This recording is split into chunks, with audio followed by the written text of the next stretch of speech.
Now, for the welcome address, may I request Mr. Avinash Gupta, MD and CEO of India for Dun & Bradstreet, who will deliver the introductory address for everyone. Hi, everybody. You guys can hear me at the back?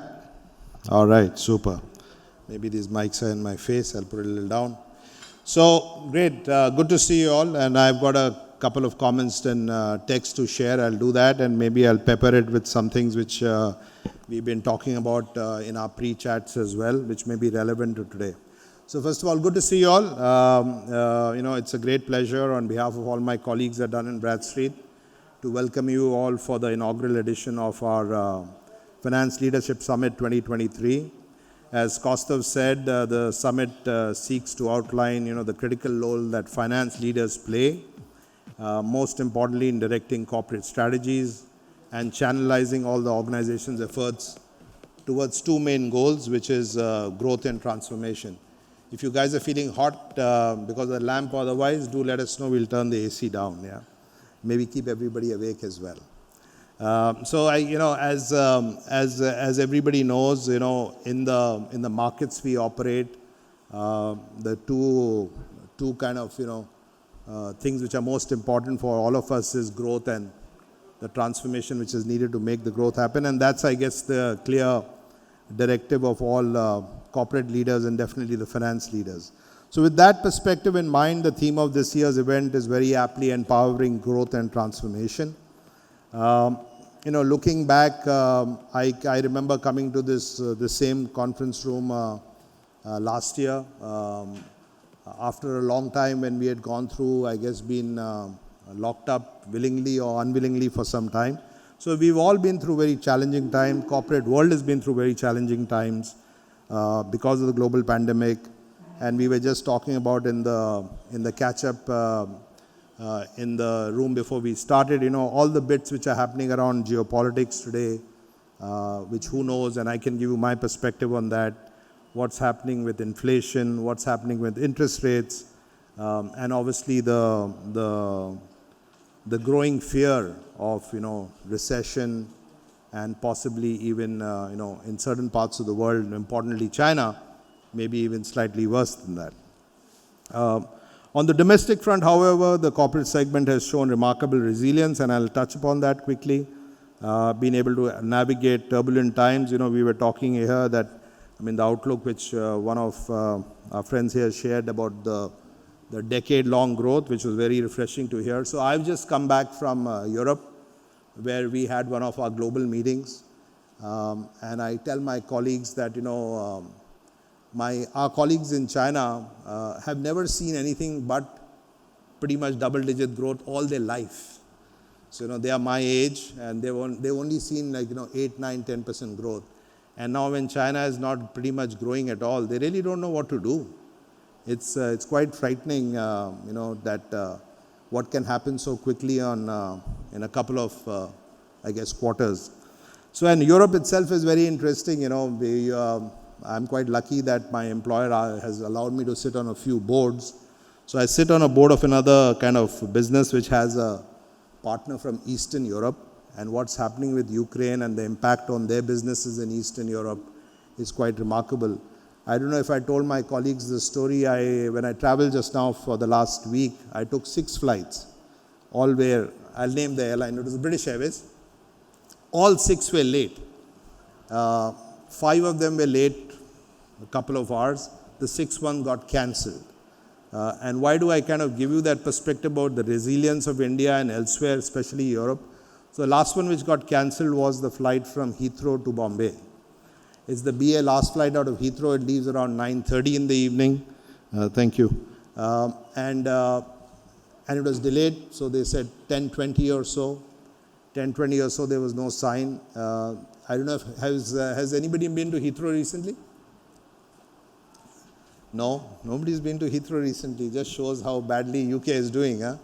So the lounge, the BA lounge shuts there at 10:30, and one of the reasons why it shuts is because all European airports shut actually for the night. So all European airports actually are shut in the night because they don't like noise in the night. It's not like a Bombay airport or any other city airport which works 24 hours. All European airports shut at 11 o'clock. That's the last flight. They all open up at 5:30 in the morning when flights come from Europe, from the US or from Asia. So actually they physically shut down. They tala maro the airport from outside. You can't even sit inside. So 10:20, the lounge makes the announcement that the lounge is shutting at 10:30. Please leave the lounge. That's it. So you ask around, is the flight going to go?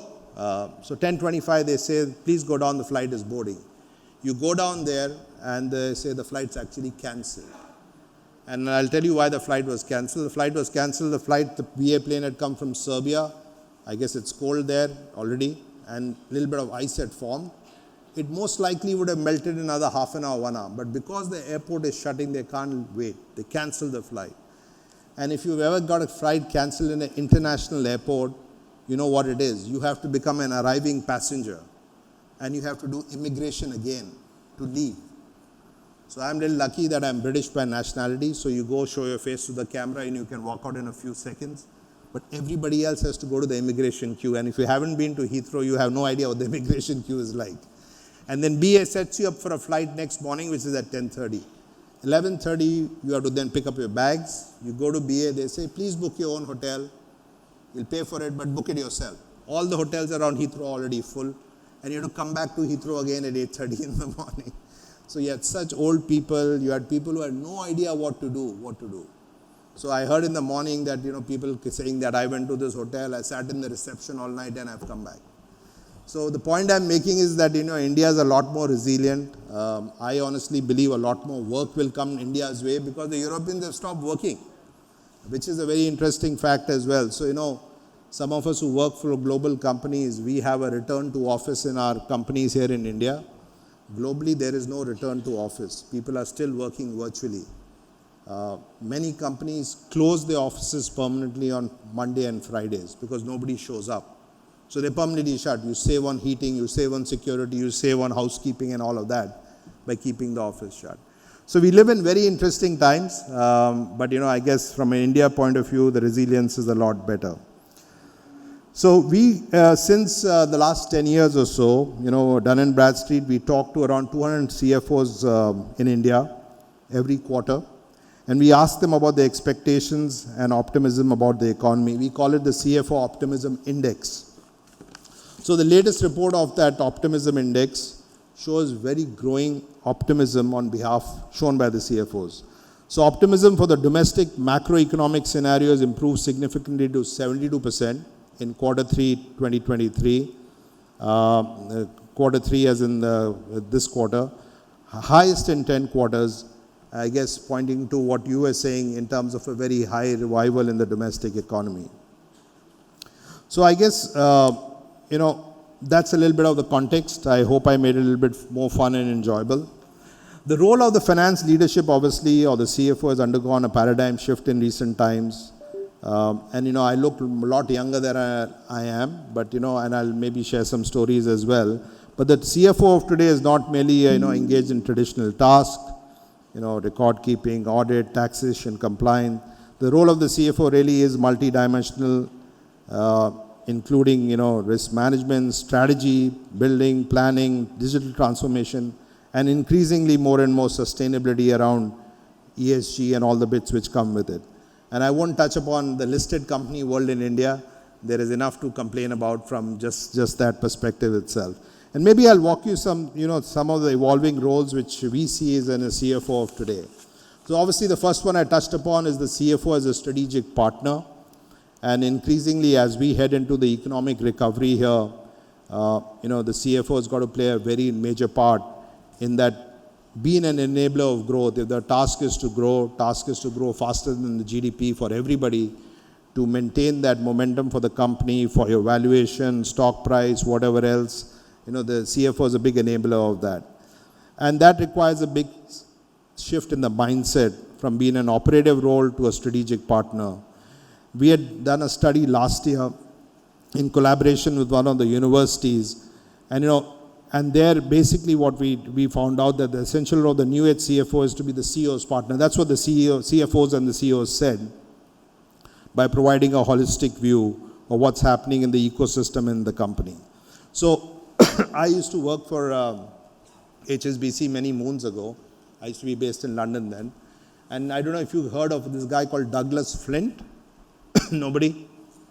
Too old? So Douglas Flint was the CFO of HSBC, then became the CEO. So transformation for a big bank to have a CFO as a CEO, which is in the case of HDFC also right now here. And then became chairman of HSBC. So Douglas Flint used to be a Pete Morwick partner. Does anybody know Pete Morwick? KPMG Pete Morwick.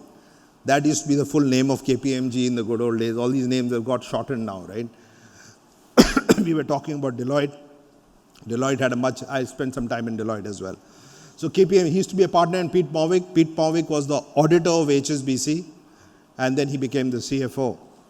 Sarbanes-Oxley had just come out that time, and Sarbanes-Oxley stopped that process, whereas audit signing partner could become the CEO for the client. Earlier it could happen. So I was traveling with Douglas Flint at that point in time. So I said, Douglas, you wouldn't have got the job in today's world, right? He said, yeah, I would have not got the job, but I got lucky. I just got there quickly.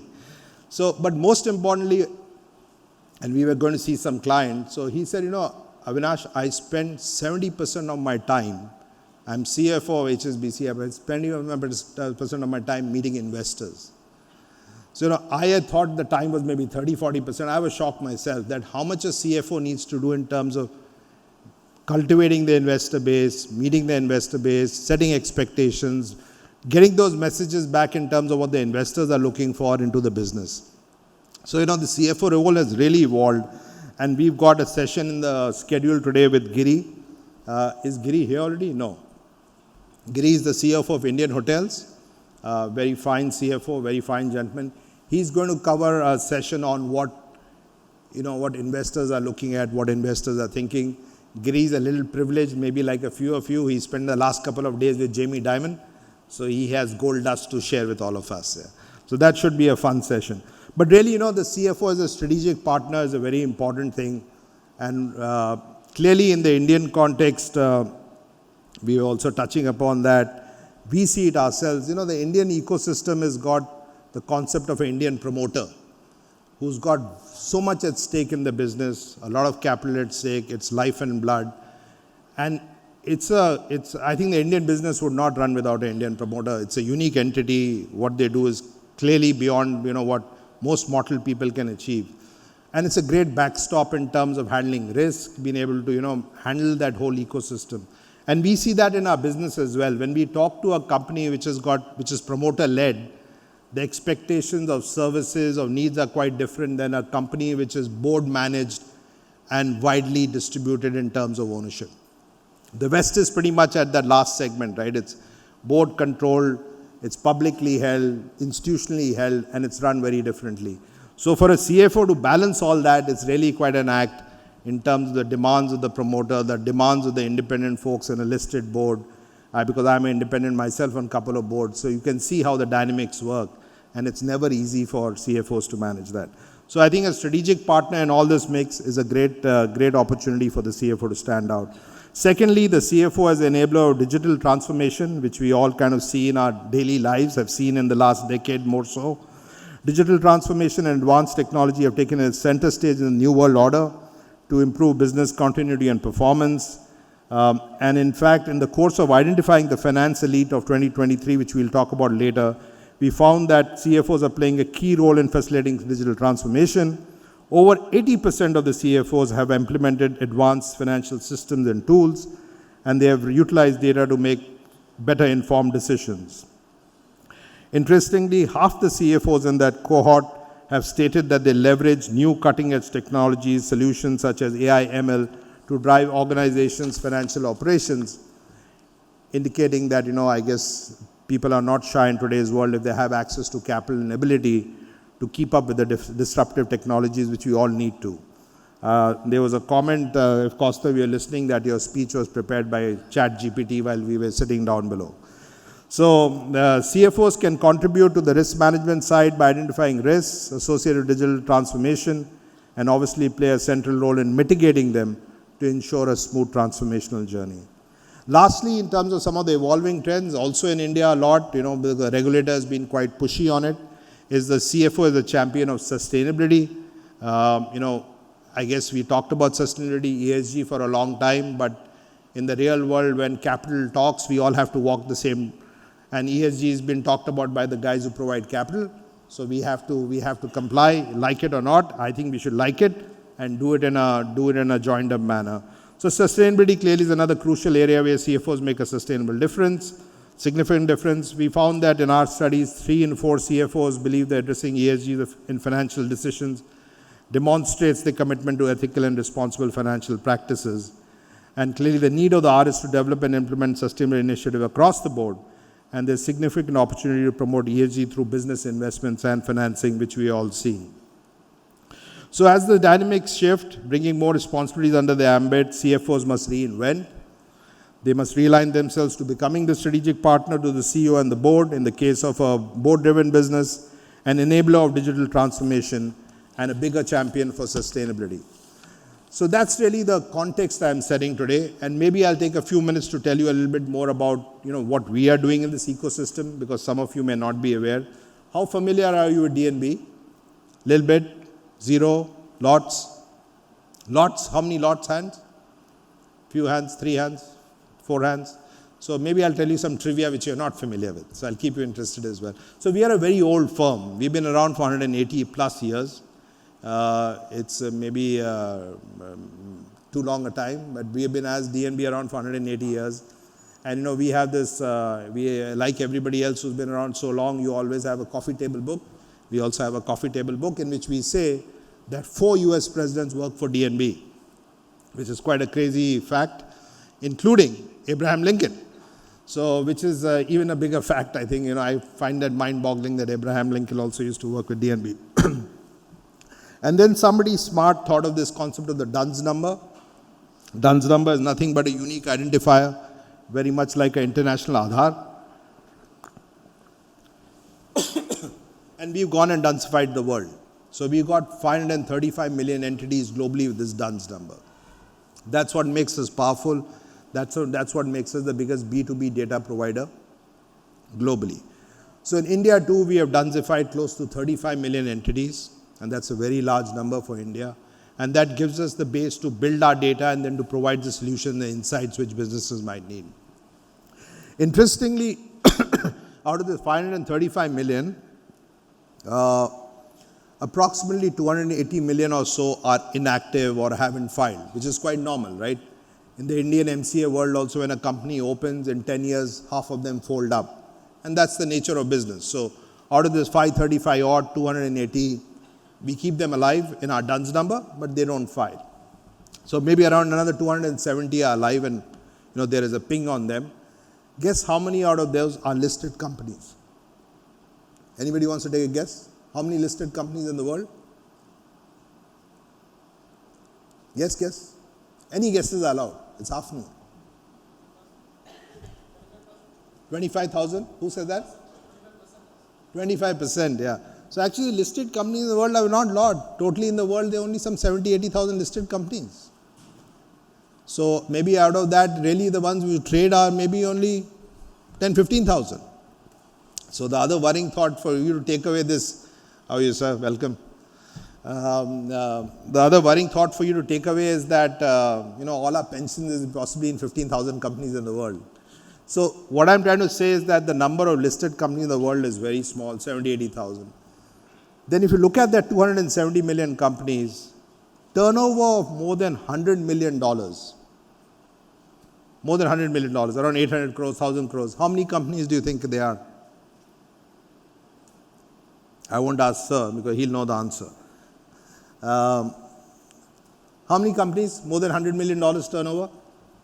Another guess is okay. No, a little bit more than that. Hundreds of thousands, so around 150,000 companies. So again, surprisingly, at more than 1,000 crores turnover approximately, there are only 150,000 companies in the world. More than $10 million, more than $5 million, around 50 crores.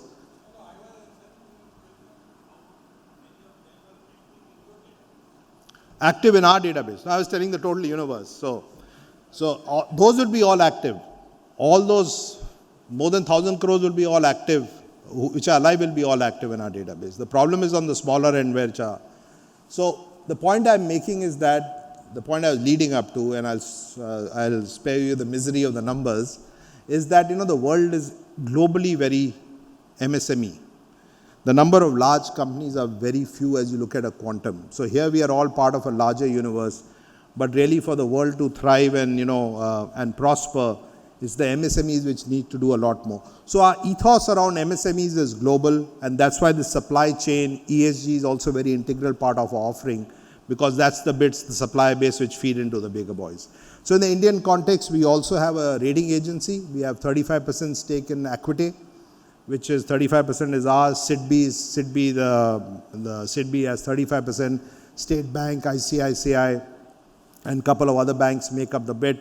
So as you know, the regulator has been very clear here that ESG ratings will have to be done by a rating agency, and that will evolve over time. But the point I was making is that with our data, with our solutions, and the ability to do everything around ESG, we are in a very good space to help all of you. So we provide all kinds of solutions around finance, credit, compliance, onboarding, and maybe that's just in interest of time. I will not go through all of that. But we'll be very happy to engage, and my colleagues, myself, will be very happy to talk through further on that. So let me wrap up. So today, as we gather here to recognize our first inaugural event, we'll also want to facilitate some of the finance leaders. So DNB is very proud to present its first ever Financial Elite 2023 list for recognizing finance leaders with exceptional skills in navigating complex financial markets, making strategic decisions, and driving financial growth. For this, we received nominations from many top financial leaders who submitted a wealth of case studies in the field of risk management, compliance and governance, mergers and acquisitions, digital transformation and sustainability. DNB's shortlist is an outcome of vigorous process, which then went through a review by our esteemed jury members. And, Mr. Shailesh Haribhakti, Chairman of Shailesh Haribhakti and Associates, was part of the jury. Mr. Arpit Kabra, who just walked out, who's the Chairman of the Western India Regional Council for the CA Institute. I didn't know this, but he was an ex-colleague in Deloitte, and he's also the youngest chairman of the Western Region Council, which is awesome. And then my own colleague, Saurabh Shah, who's my CFO and Director of Finance, who's worked with DNB for close to 15 years, spent time in the US and UK and Wales. So thank you for your time. And Mr. Haribhakti is a mentor and guru for many of us, so it's always good to have you there. Did you gentlemen, everybody know here that Mr. Haribhakti is also the first ESG Global Competent Board Certificate designation person in India? And the second one is Giri, who is coming in the afternoon to talk. So we got number 1 and number 2. So we're doing so well so far. So I hope you guys have a great afternoon today. Congratulate all the winners. What we've also done is we've asked some of the winners, to the CFOs, to share their success mantras and work ethos, which has been recorded in a special publication that will be unveiled today, which is going beyond the book. And that's a good kind of Bible for everybody to look at in terms of seeing what modern CFOs are up to. So again, as Costa said, thank you to all our partners. Thank you to all of you for making the time despite the weather and Bombay being not so easy to get around. I hope we have a great day and we all have some nice takeaways from the afternoon and the time we spent. So thank you.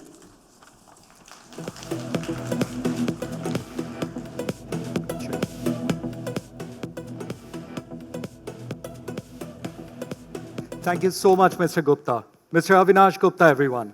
Can we have a round of applause for him?